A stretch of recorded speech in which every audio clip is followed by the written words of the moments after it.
各位观众朋友，大家好，欢迎收看10月7日下晡新闻，我是嘉豪。今发生什么大事代，头先就来报连载。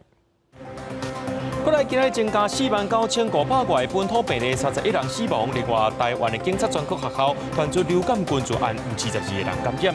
台中有一间食品工厂去互民众检举，讲因甲这食品过期物件改一支了后，再照常出货，目前市政府等来稽查。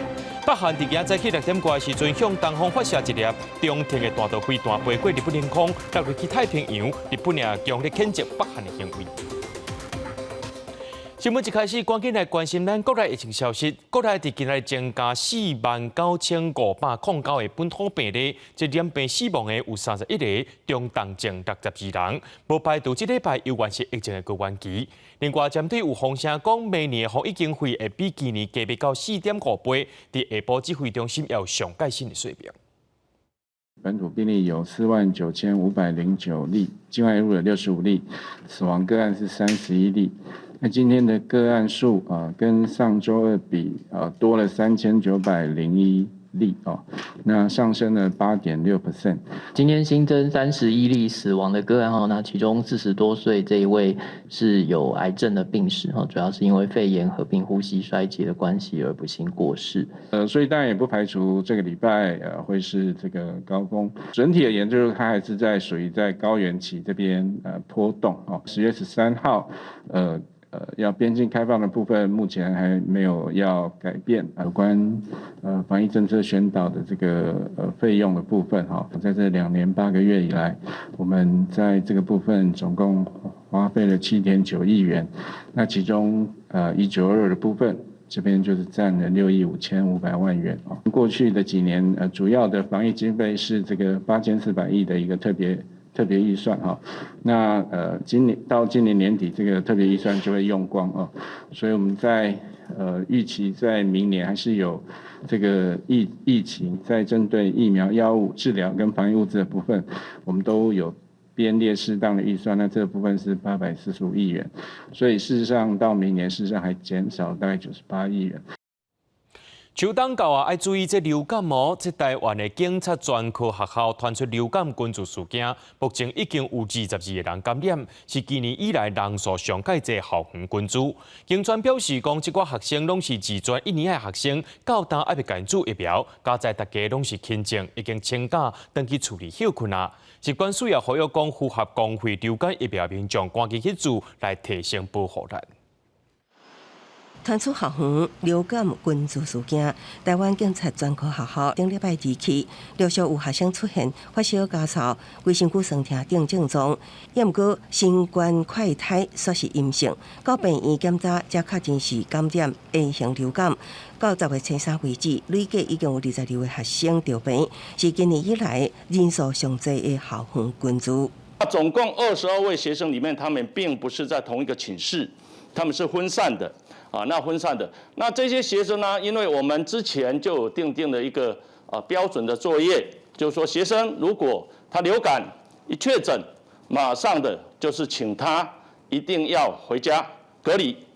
警专表示，这22名学生拢是二选的1年新生，因为还未做流感疫苗，抵抗力较低。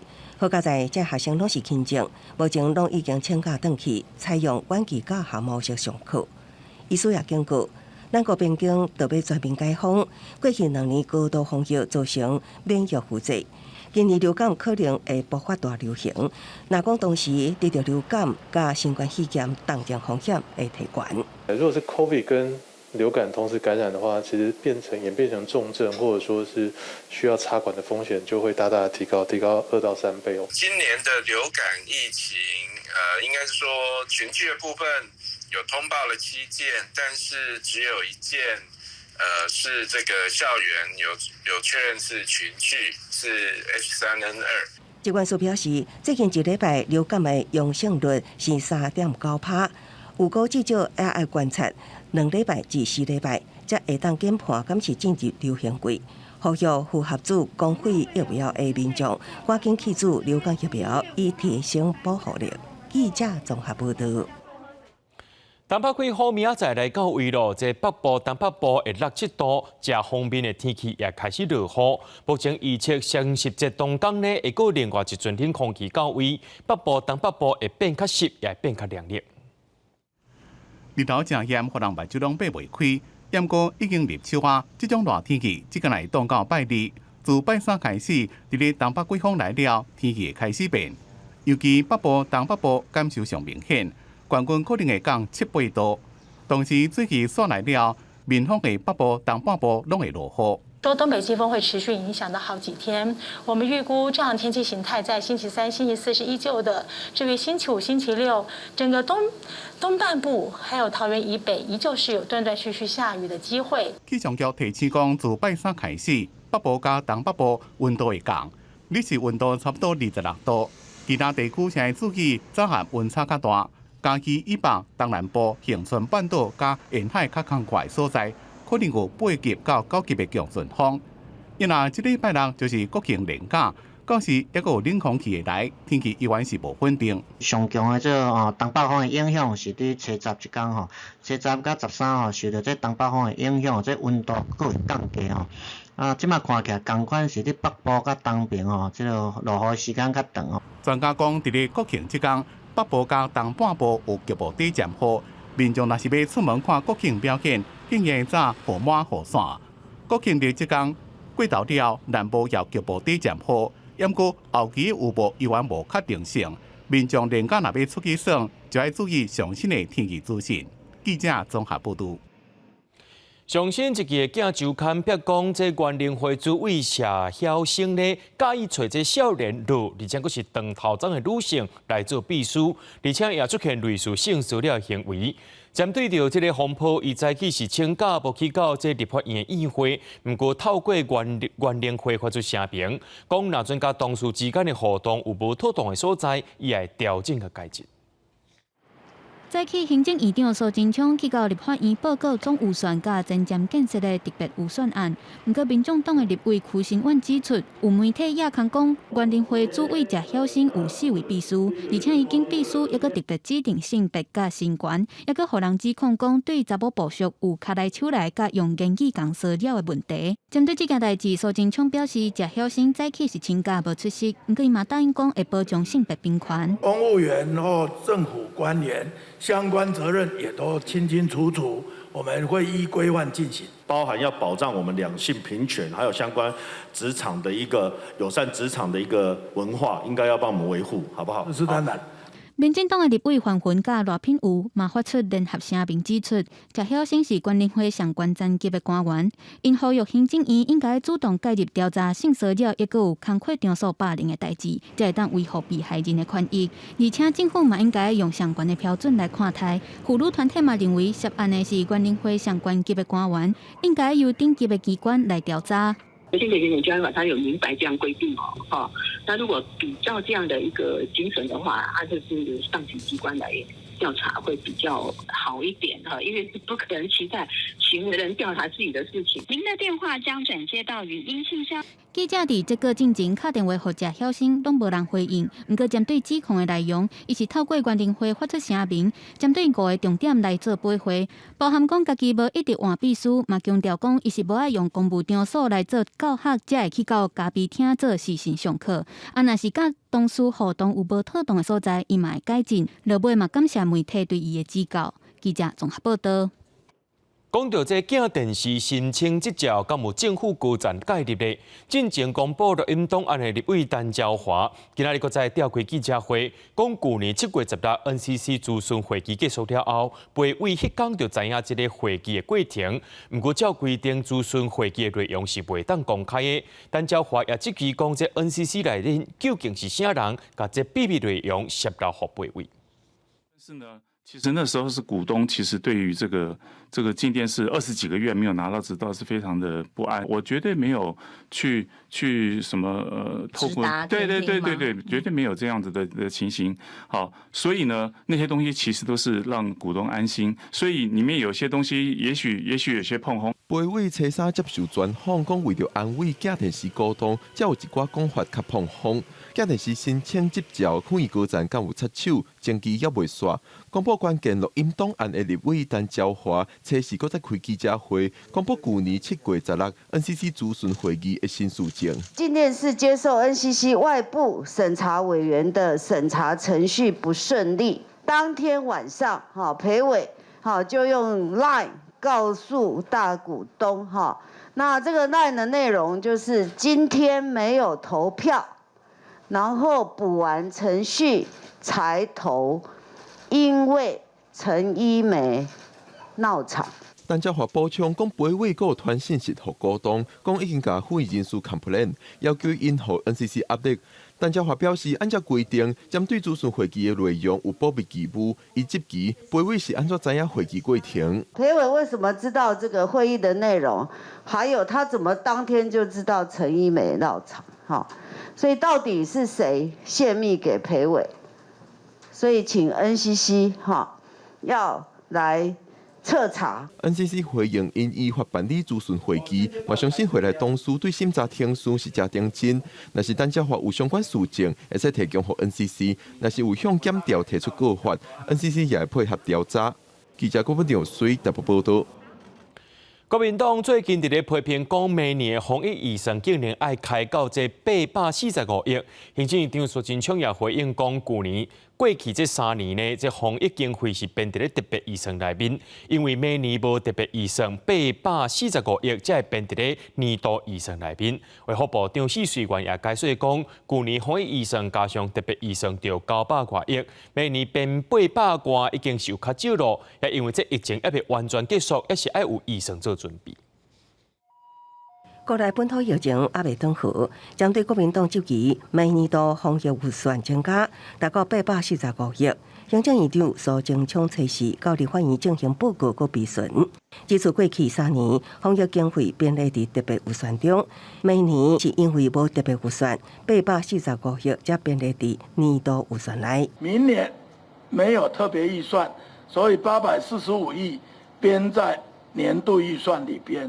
国民党自己参与审查预算，应该清清楚楚，不要指鹿为马，还要扭曲。去年我们是有特别预算740几亿那再加上公务预算是应该是180几亿，所以加起来的话是900多亿。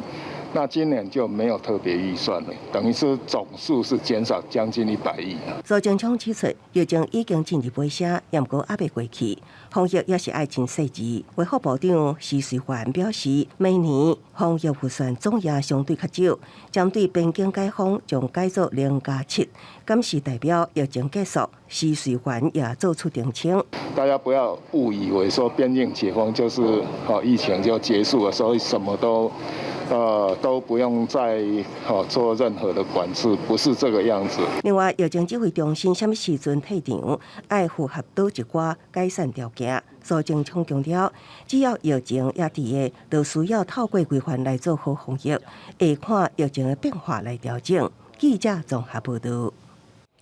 接落来，咱来看这市长的选战，讲到这民进党伫北北基桃的这个参选人呢，也就是陈时中、林佳龙、郑文平，还有蔡适应，这4位这市长的参选人联合政策记者会，提出这下关市合作理念。陈时中表示讲，欢迎国民党有共款的方向、想法和规划。那郑文平伊是认为讲，这国民党虽然有较慢，有关欢迎伫咧政策顶头有良性的竞争。大手出圈，区域治理。湘北桃园大连结，民进党参选人来展现出团结的气势，签署区域合作书，来拼大首都款的治理。针对国民党11月办批要伫咧桃园来举行联合大造势，来有关北台湾的选情。郑文平伊认为讲，虽然骹手有较慢一丝啊，不过也是欢迎伫咧政策顶悬会当有良性的竞争。我们都欢迎正面政策性的竞争。国民党选在桃园，这也可见得郑文灿市长2任8年的好成绩，的确对国民党造成非常大的压力。参选人做伙来拼选情。基隆选区拿力刷咧对射，蔡适应伊亲调国民党基隆市长参选人谢国良，伊亲像是有涉入洗钱挖空的这个争议。他的选情危险，因为他各方面都不如蔡 C， 金钱的流向不明。我想请教一下大家，我们对于这样的市长候选人有信心吗？新北政策的攻防，国民党新北市长参选人侯友宜选举办公室批评林佳龙，伊逐个月拢有政策，不过逐个月拢互人掠包。说我政见抄袭对手，我想这是个笑话。我被指为政策控哦。首都的选情是聚焦咧两岸的议题，双城论坛是毋是要煞咧办，真受到关心。不过，陈市长强调讲，首都市长的态度关系到国家安全，袂当无谨慎。讨债公司在门口绕，我不请他进来奉茶，因为会让国际的友人误判形势，以为台湾对于共军绕台武力威胁，大家是欢迎的。陈市长嘛进一步来表示讲，伊透底都毋捌讲过要甲对方结石头，也是讲甲对方洗面。伊定心讲，双城论坛都爱有价值才会使办。记者综合报道。讲到在台北市长的选战是差甲热扑扑，疫情的问题也提出来比拼。民进党的这个参选人陈时中接受联合报专访的时阵表示，讲伊就亲像是好学生，有真侪人伫咧讨论，也爱互竞动竞赛。另外，针对着台北市长高文哲伫中国军机扰乱台湾的时阵举办双城论坛，陈市长也批评讲，这是无帮助，而且佫害国家。不过，这个无党籍的参选人黄珊珊是要求，这陈市长就要讲清楚，为什么这飞弹飞过台湾天顶，中央政府一直到日本通知了后，咱才知影哩。台北南绿白三角都的选战愈来愈激烈，南白一直咧拍疫情牌，要来引起民进党参选人陈时中的受愤。陈市长接受联合报专访的时阵，讲这就亲像好学生开房讨论黄景毛病共款，要来引起对手国民党参选人蒋万安再度来个攻击。一直以来，我们看到民进党过程中都不愿意深切的自我好好检讨跟反省，把所有的过错都推给别人，好像责任永远都是其他人，千错万错都不是自己的错。另外，陈市长批评讲，郭文哲伫咧强击扰乱台湾的时阵，还佫咧举办双城论坛，这就是无效又佫败害国家，就亲像看到路漫佫走去甲皇帝共款。对这件代志，无党籍参选人黄珊珊来做出回击。无为的应该不是台北市政府，飞机穿越飞弹打过来，中央政府完全不在乎吧？直到日本通知我们，我们才知道他飞越了台北市的上空。黄珊珊批评讲，不管是毋是双城论坛有这款的沟通管道，中央政府才是这款上界无注心人民安全的人，应该都爱先解说讲，假使若是飞弹拍过来，蔡政府陈市长是毋是有作为？蒋万安伊是提醒讲，望会当保持即马有的沟通管道，避免有任何的误判甲相关冲突，爱来发展团结一致的决心。记者综合报道。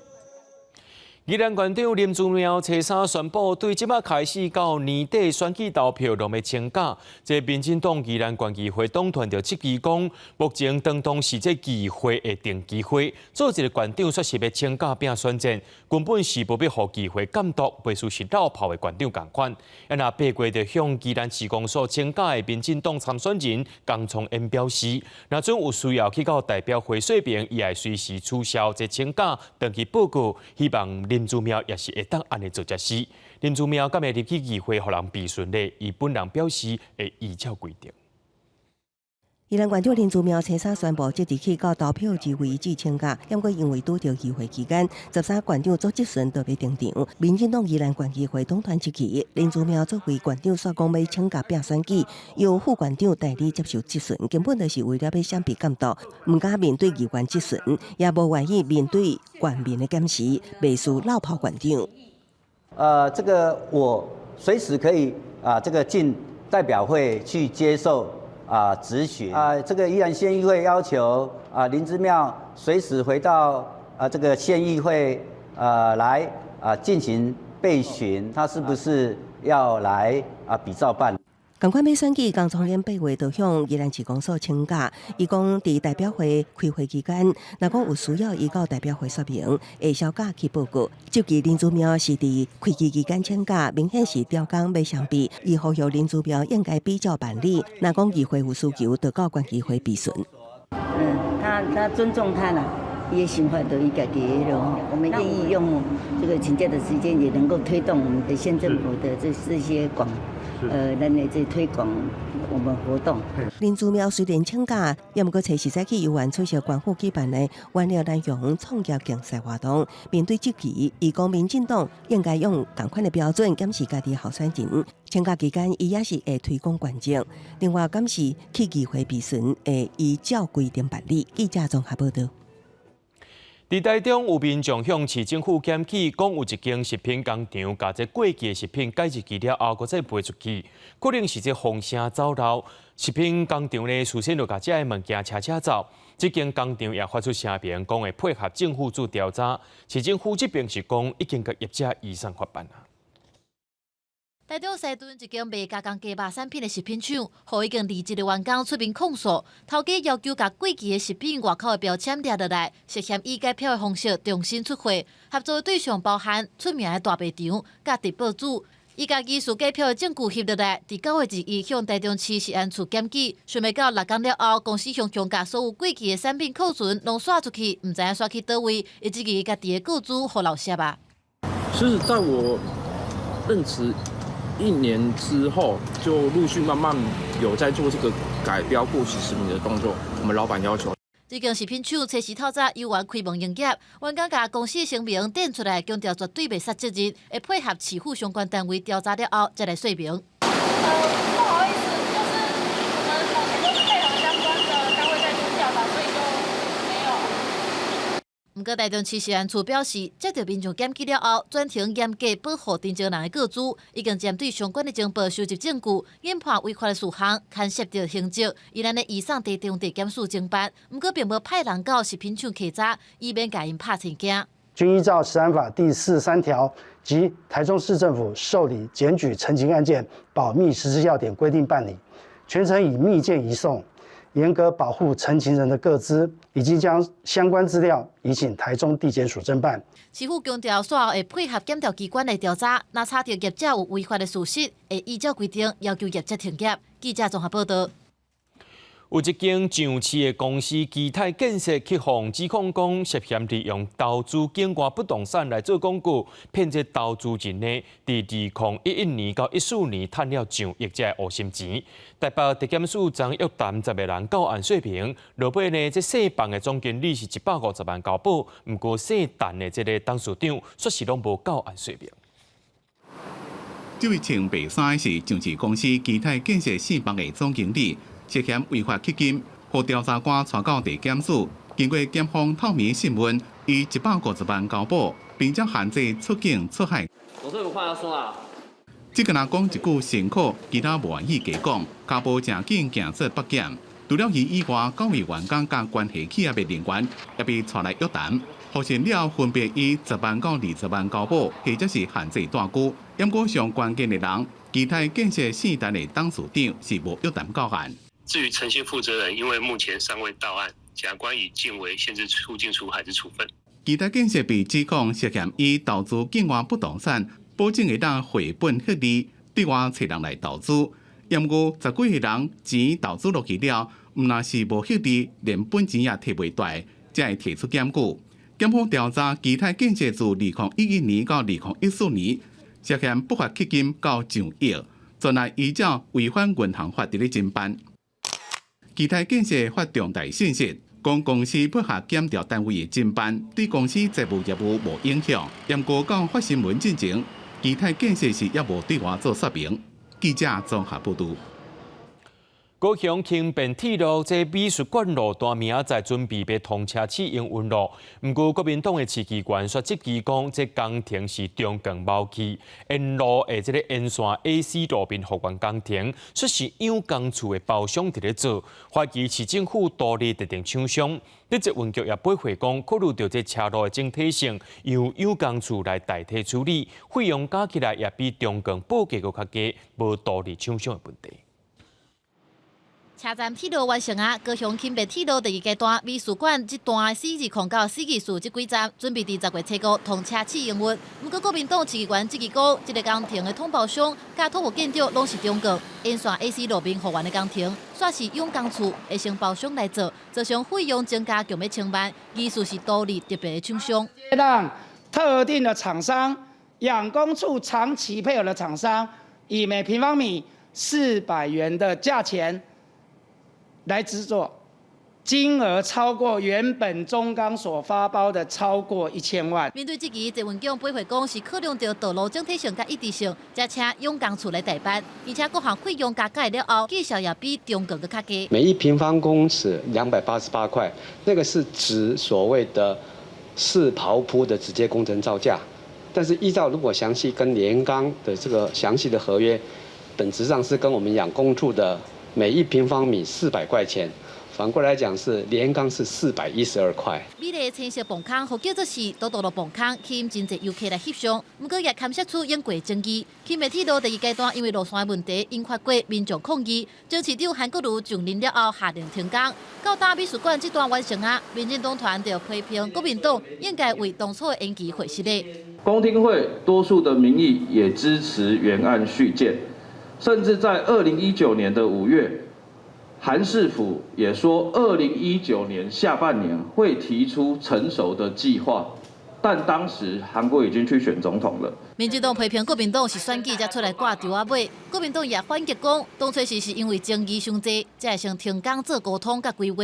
那这两个阵营拢无爱商量，也互轻便铁路美术馆这段通车进程，真做是拿力小对答的话题。记者综合报道。因为这通货膨胀，也个基准利率一直调悬，提出金融市场变动真大，这投资者爱安怎应变呢？就这学者建议讲，这资产爱用分散投资风险，采用定期定价的长期投资来降低投资的成本。新冠疫情拖了要到3年，再加上俄乌战争，加大通膨的压力。美国联储会升息，一个 QE 缩表来了正紧，搁正急，和股市甲债市拢受影响。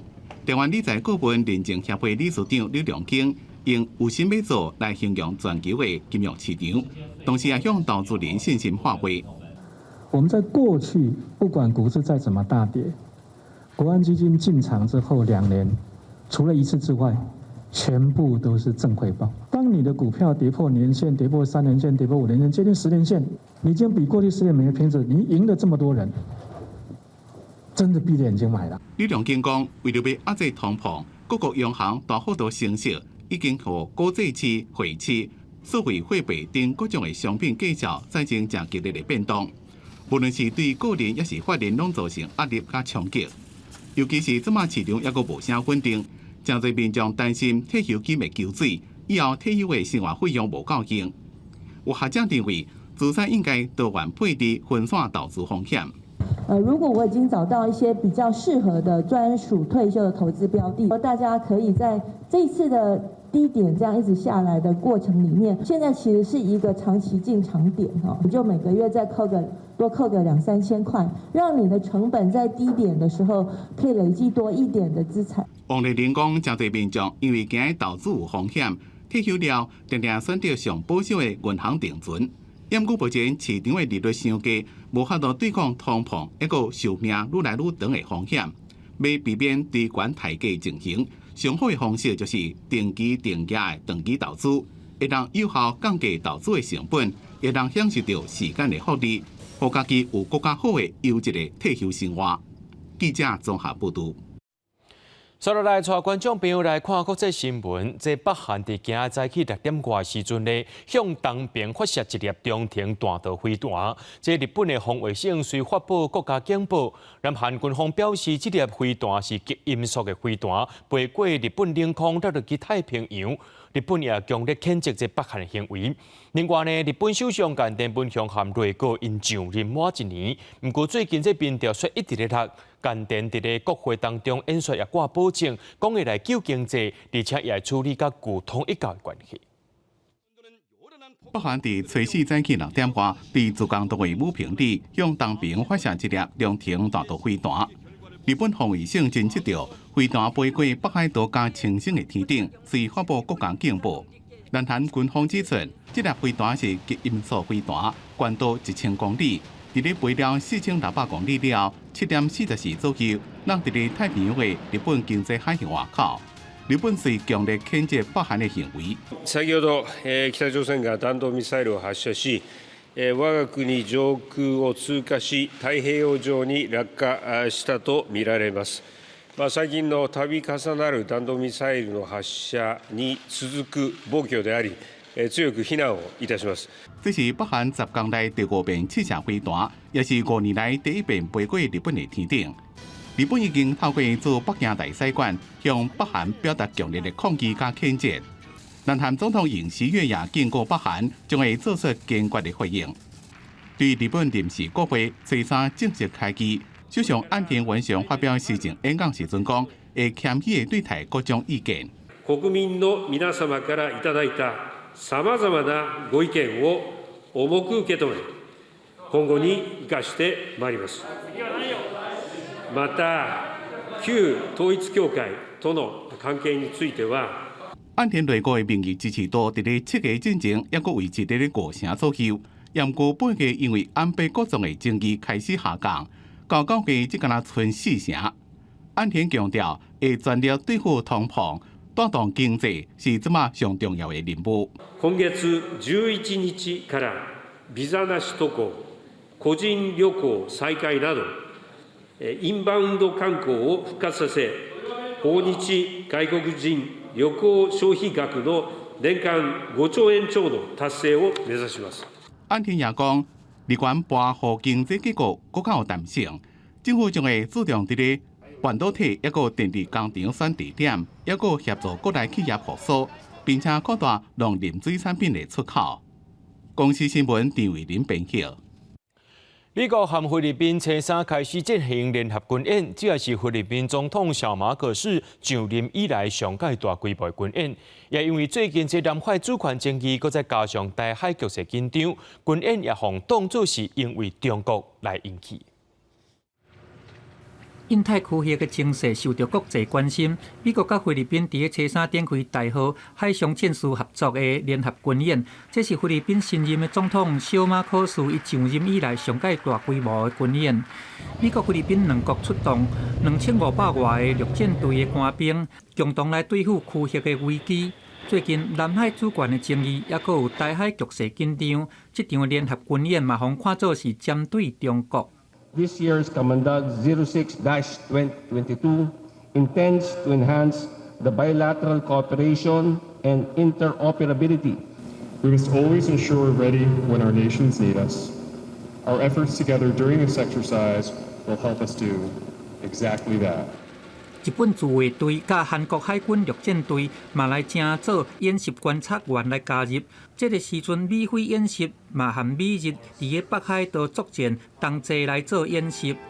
美國國防部長奧斯汀進前佇個接受媒體訪問的時陣表示講，無認為講中國會隨來進犯台灣，伊是想要來建立一個新常態。國防部長邱國正伊強調講，袂因為安尼就會較傷人。我們戰備準備的工作沒有停頓過，沒有講的因為一句話，敵人可能會緩，我們戰備準備也緩。我們按照我們正常的戰訓工作在推動。當地美國參加美台國防工業會議的國防部副部長王信良，伊接受中央社訪問的時陣表示講，參加開會的人對台海局勢有共識，伊嘛坦白來表達台灣軍售的狀況，並且來說明當前的風險。美方願意全力來協助台灣。記者綜合報道。講到這，烏克蘭目前是繼續來收復國土，將衝破羅西亞的防線，已經對羅西亞軍隊補給線造成威脅。羅西亞軍方已經對外承認，在赫爾松南部已經失去優勢。在烏克蘭拄則奪回東部頓涅茨克奧困補給地點利曼了，會人看到烏軍駛到車頂有 Z 的俄羅斯車經過，也有人對俄羅斯步兵戰車頂頭將彈藥箱提來。利曼以130公里有2個村，經過炮火吞塌，對留佇咧路邊俄軍的武器，就讓知影迄當陣戰鬥真激烈。This technique come from Liman. It's a Russian vehicle. Now this machine will work for our armed forces. 路透社报道，俄罗斯伫咧局部占领的哈尔松州任命的州长萨尔多承认，俄军沿着地面保护的西花，快速的向前杀几60公里，来到杜哈恰尼村附近，沿路夺回一寡村庄。这也是俄乌战争以来，乌克兰伫咧南部战线上大的突破。俄罗斯国防部崔沙也承认，俄军已经突破莫斯科伫咧赫尔松南部地区的防御。Превосходящими танковыми подразделениями на направлении Золотая Балка, Александровка. Противник сумел вклиниться в глубину нашей обороны. 俄军目前伫咧乌克兰南部部署差不多25000个兵力，驻守伫咧地面保护西花。今年8月，乌克兰宣布伫咧遮发动反攻，俄罗斯大量增加兵力，乌克兰已经摧毁主要桥梁，迫使俄军使用临时便桥。俄军顺河而下大幅度向前推进，可能会完全切断跨过地面保护的补给线，和俄军调至驻守的迄边。也反映出，就算莫斯科想要以并吞下动员令，甚至讲要动用核子武器，不过乌克兰伫咧东部战役又还正成功。公司新闻黄文玲编辑。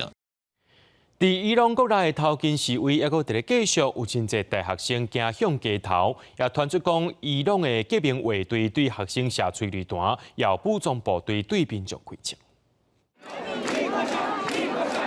伊朗的头巾示威第3礼拜，4月也受民众伫咧抗议。这摆示威已经拖到伊朗的大学内面，全国各地大学生拢伫咧学校内面发动抗议活动。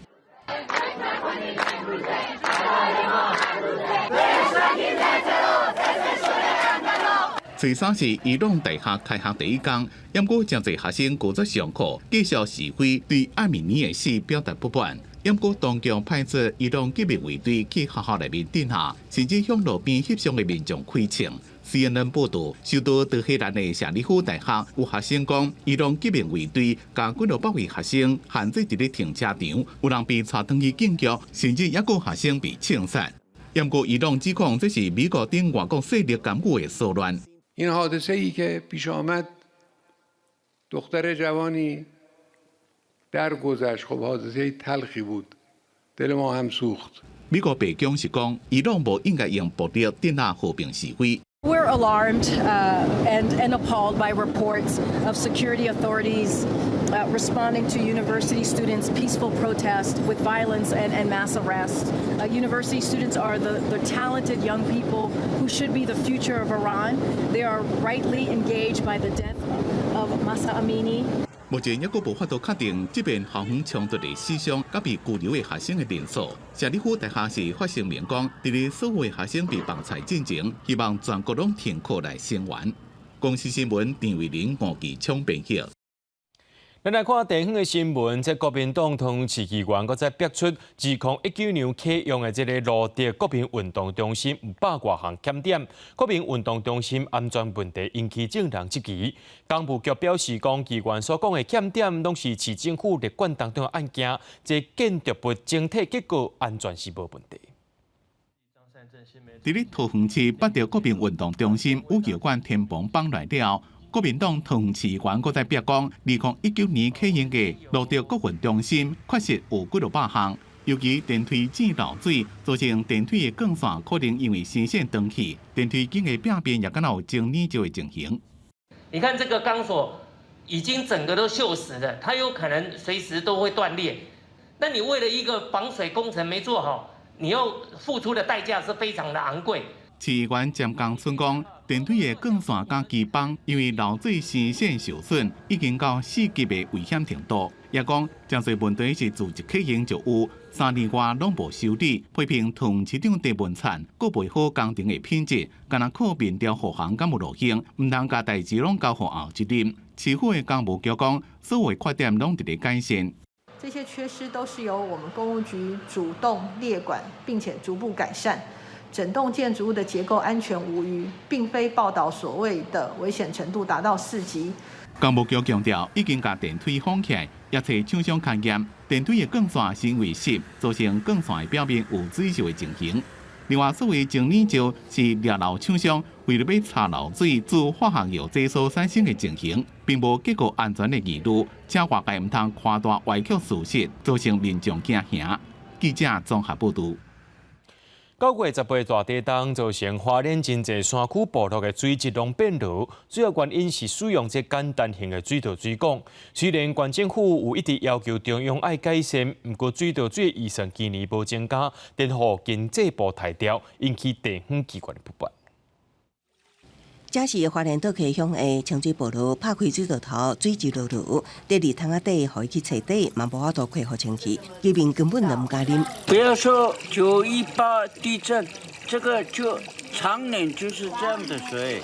那地震之后是不是更严重？地震以后是更严重。事实上，花莲真济山区部落拢无自来水，是利用山沼水顶自然水管架设简单的自来水管线，输送互家户使用。县府今年向中央争取1300万，改善无自来水区域，稍互经济部推减648万。简易自来水跟我们自来水绝对是大不同，也发生部落有蛮多就饮用的简易自来水之后，发生了很多红肿。饮用水是生活之必须，生命之必须。所以在648万他没有做的时候，我们县府有没有什么相对应的方式？你是不是要怎么样补足？因为表示他有这个需求嘛。县府表示，这几年自来水普及率已经为83%进步到90%，即马无装设自来水管线的家户，拢是受限工程成本，最后造成无法度做。花莲县政府亲自到台中经济部水利署的会议去报告，拜托给我们花莲偏远地区自来水平均60万的这个标准可不可以取消？议员希望县府针对全县做清查，到底目前有偌济地区需要架设自来水管线，也希望县府会当为花东基金也是县预算补助，彻底解决民生必要。记者综合报道。花莲县政府选定大溪1号水门金湖临海园内打造一个友善的钓鱼平台，而且改善附近环境。按算11月内完工，到时阵民众会当去遐钓鱼甲行大路。大溪1号水门假日定期钓客前来钓鱼，但过去因为这池平台破损老旧，有真侪钓客直接坐咧路边钓鱼。如果有车辆来往有安全上疑虑，为了提供钓客有寡安全的钓鱼空间，目前县府正咧打造友善的钓鱼平台。咱头前遮调节池会当钓，后壁海影遮，若是像即马巴楼的时，嘛足侪人拢会伫即个平台遮钓。咱遮嘛有做一个平台会当回坐，所以规个咱钓区会当串联。一个过来，你会当直接安尼行一个。县府表示，友善钓鱼平台由海洋保育署补助1000万，县府家己丢250万，选择咧大溪1号水门巷口河金湖临海门钓鱼的热点来做改善，并在周边做步道，增设看海空间，提供民众休闲所在。很多钓客都会来这里，然后为了安全起见，真的有需要做这些设施啊，当然，因县府嘛也有真侪计划啦，希望继续做，看当这个好啊，法律好啊，甲改善，后日配合这观光。县府表示，这轮厝的友善钓鱼平台，预定咧11月中旬就会当完工，会当提供钓客安全的平台，含水岸步道来休闲。后小个月来设立解说牌，提供海洋文化保育观念，和友善钓鱼平台。毛环境教育功能，记者为你报道。2022台湾创新技术博览会展览的时间是10月13到15，到时阵会有1200多件的专业技术展出，希望展览会当替台湾创造投资商机，也带动产业发展。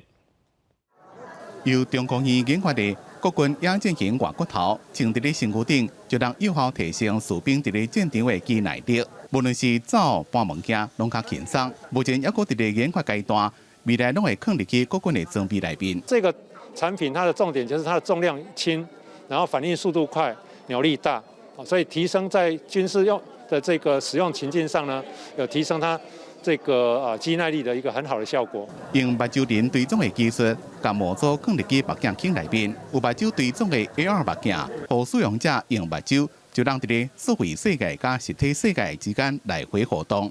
比如说眼睛看到想要买的商品，想要查询的东西，或者不认识的人，眼睛看一下，然后你就可以查询这些物体这样子。也有这种全世界唯一的5G MR 混合实境目镜，有5G的超宽屏。所以人看了更加清楚，速度更加紧，包括演唱会、技术维修拢会当使用。你可以一下看到非常高精，而且可以看到非常细如发丝这样的内容，让你实际上又可以看穿外面的世界，所以让使用的情境就更多。台湾创新技术博览会将会伫咧10月13到15举行，结合三观学界交流教育，展出的专利技术大概有1200件左右。是展现我们台湾的一个非常丰沛的一个研发实力。那同时呢，这也是让我们这些研发成果呢可以商品化，或是进行交易的一个很重要的一个平台。今年展览结合实体加线顶扩大举办，经济部希望为个人创造投资的机会，也带动产业的发展，预计将会吸引5万外人来参观。记者综合报道。悠游卡公司今日推出新版本的悠游卡 Super 卡，只要把这卡片有伫咧家己的手机啊后壁，就会当欠钱入去，嘛无金额限制，而且会当结合敬老卡、学生证加市民卡，咱做伙来看卖。手机就是你的加值机，Super 卡 Super， 不愧是妈妈。悠游卡推出新的功能，即马只要把这张乌乌的 Super 卡悠游卡有伫手机后壁，就会当把钱嵌入去卡片内底。你买一张卡片就送你一个读卡机，我们这样后卡没代机哦。好，而且那个读卡机是你专属的，好，就在你的手机上。手机内底 NFC 感应区无受到本人悠游卡的限制。台北市长郭文提讲，以后囡仔出门唔免砸伤侪钱，以免危险，而且爸母嘛会当知影囡仔把钱开对倒位去。因为现在每个小朋友要上学的时候，就给他妈妈，今天零用钱给你50块，少靠卡逼50块给你回去，不用靠卡也可以，在远端就可以这样。Super 卡悠游卡今仔日开始卖，结合市民卡、学生证、敬老卡的功能，而且无受到加钱金额的限制。记者麦祥英、陈宝罗台北报道。今仔日是世界动物节，这动物保护团体伫立法院颁发第3届友善动物杰出村里长奖，予5位的村里长。这个村里长呢，唔但照顾这流浪的猫仔狗仔，也有人维护故乡的生态环境，结合社会力量，推动生态观光。5位来自台湾各地头的村里长接受颁奖，因是台湾动保监督联盟今年选出来的动保村里长。这个村里长唔但照顾流浪的猫仔狗仔，甲社区打造真侪友善动物的环境，阁有人推动保留家乡上自然的生态，亲像高雄基山码头山的老文保。会区野蛮场要来设置，所以我有这个启发要出来选这个里长。为参与抗争到当选里长，老文保心心念念故乡的鹿仔甲拉里，伊甲里面做伙成立码头山自然人文协会，守护这片土地的动物。另外，伫咧南投埔里的客家囡仔林友琴，10几年前倒来故乡推动生态保育，顺利获得地级保育类的台湾白鱼。让我们一心社区里面家家户户都知道台湾白鱼就在一心。那台湾白鱼喝的水就是一心里喝的水。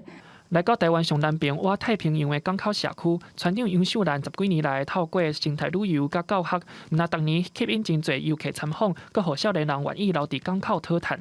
透过我们的生态旅游以及产业的回馈金，然后支持社会福利，更形成正向的循环，让我们的保育工作持续下去。动保团体表示，这个村里长平常时拢真无闲，阁愿意半工为动保出力，实在是真无简单。未来因会出一本册，甲动保村里长的经验讲，互其他的村里长参考。记者林书豪、谢桂林台北报道。因为疫情关系，网络 Podcast 真到真侪增加真侪听众。环保署也宣布要用一寡环保绘本制作 Podcast， 培养到囡仔的环保意识。有只黑漆漆玩塑料的怪物对着我微笑。主持人唱歌跳舞小解绘本故事，除了影音参考，环保署嘛推出听故事爱环境的 Podcast。对初时开始，2礼拜出一集，参环保议题有关的故事，和亲子共同学习收听。环境素养调查当中发现，就是有些族群那肯定会接触到这个环境议题的机会比较少。那我们当时的研究发现，假如透过亲子的方式，所以可以彼此让小孩子跟我们的家里的家长或者是爷爷奶奶，可以经过这样的共同学习机会提升。环保署表示，这个是以前年甲去年地方环保局所选的全国优良环境教育绘本为主，亲像咧讲水质、自然保育的水池爸爸、爱带囝，阁有小物、减速等等的主题。到年底总共会有5集，嘛通连结一寡环保知识，希望幼儿参加年级的学童会当来吸收。以往的环境教育绘本，其实我们经过几次的筛选有160几本，那我们这次从其中选择了5本，那这5本基本上跟我们环保署现在推动的绿生活有关系。这几档公家单位拢透过 Podcast 杀政策，成效有好有歹。环保署表示，所落来会结合地方政府推行，卖评估相关下载流量、改进内容。记者陈立后开台北采访报道。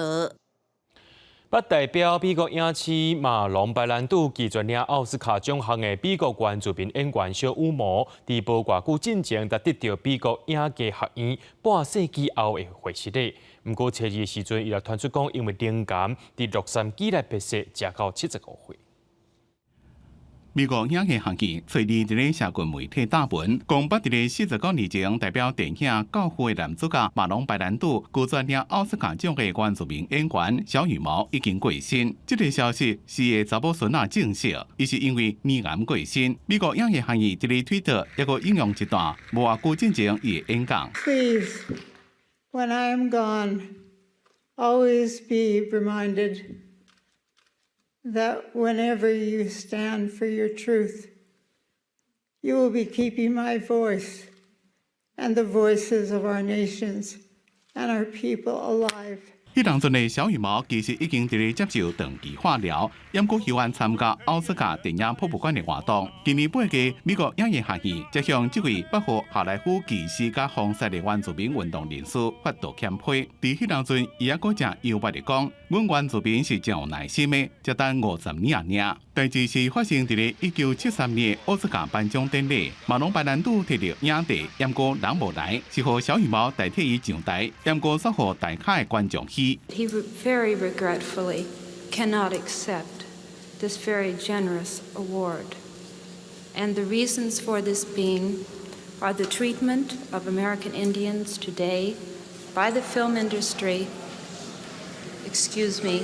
小羽毛是因为甲电影《教父》的导演科波拉做过厝边，进一步熟悉原本就正关心原住民议题影星马龙白兰度。马龙白兰度伫咧颁奖典礼安排，就是希望会当借此向好莱坞抗议美国影视产业长期以来对原住民的刻板印象甲歧视。不过不参加电影演出的小羽毛，将资料就互好莱坞封杀。虽然安尼是依然继续参加原住民的运动。包括真侪美国原住民社区的健康顾问，也国家德丽莎小女最近照顾人生最后一段路的艾滋病患。公司新闻黄文玲编译。2022年诺贝尔生理医学奖伫咧初三暗头公布，是由一位67岁瑞典遗传学家帕博得奖，也是头一位得到这诺贝尔生医奖的遗传学的学者。I first thought this is probably an elaborate prank done by people in my group. 讲话开口真松调，真欢喜咧接受献花贺喜。今年67岁瑞典遗传学家帕博，伊得到2022年诺贝尔生医的特殊荣誉。What we do is to look for the genetic material for DNA from people who have lived here long before us and try to see how they are related to us, how they are related to other forms of humans that were also here, such as Neanderthals. 帕博透底以来拢投入古 DNA 的研究，还佫取着尼安德塔人的基因，完成基因的定序，互讲做是古 DNA 的革命，证实尼安德塔人甲现代人的祖先拢捌互相配种。毋是独立分支，也就是讲，有一寡现代人的体内，还佫存有这个尼安德塔人的基因。随着次世代基因体的技术的提升，除了非洲人以外，有1到4% 的尼安德塔人的 DNA 的序列可能是我们亚洲人跟欧洲人的共同祖先，在离开非洲就遇到了尼安德塔人，然后就基因交流。毋但尼安德塔人，帕博还佫找到全新的人种丹尼索瓦人。他在西伯利亚的一个丹尼索瓦洞穴里面，他们挖到一个小指骨，结果就发现它竟然是一个跟尼安德塔人完全不一样的新的人种出来。然后这个人种，它其实在我们亚洲基因体里面也有大概1到4% 的。有学者讲，伫亚洲地区，伫迄人种内底有较悬的几率是带有单年索瓦人的遗传资讯。相关的研究对这个人类演化的路线会当甲背回互清楚，还佫会当伫内底发现着基因，还佫有某一种病症甲传染病的关联性，安尼通互精准医学的发展带来正大的贡献。也就是安尼来争做史上第一个得到诺贝尔生理奖的遗传学者。记者综合报道。下晡晡天气变化啥款？咱来看各县市详细资料。